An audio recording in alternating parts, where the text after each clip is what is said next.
Келдек қаламышында көк найзаның сұсы бар. Сәлем, құрметті жас түлек. Бір кездері мен де журналист болу үшін алақандай ауылдан Алматыға арман қуып келгенмін. Бүгін журналистикаға түсудің қыр-сыры туралы ашық айтпақпын.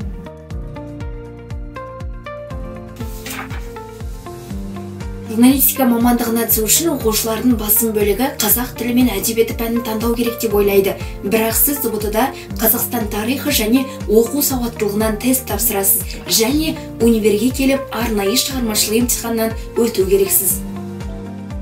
Шығармашылық емтихан екі кезеңнен тұрады. Жазбаша бөлімінде арнайы берілген тақырыптарға эссе жазасыз. Тақырыптар журналистикаға қатысты болуы мүмкін. Бастысы көсіліп жазыңыз. Саған қазір бірнеше сұрақтар қоямын. Қазір Ақпарат министрлігім Егемен Қазақстан газетінің бас редакторын білесің бе? Өзінің өңірінде қандай газет журналдар шығады? Егер осы сұрақтарға жауап бере алмасаң, шығармашылық емтиханға жөндеп дайындалуың керек. Өмір дегенің адам жоспар құрып жүргенде өте шыққан сәттер десе. Яғни біз бәрін жоспарлап қойдық десек те, пешенеңе жазылған өзге жоспар бар.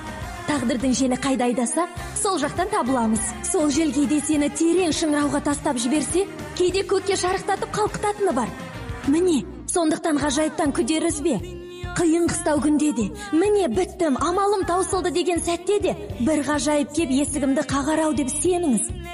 Мұны сізге сондай сәтті бастан кешірген жан ретінде айтам.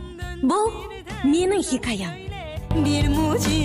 Журналистің жегені жантақ, арқалағаны алтын дейді Шерхан Мұртаза. Сен де өз таңдауынан бас тартпа.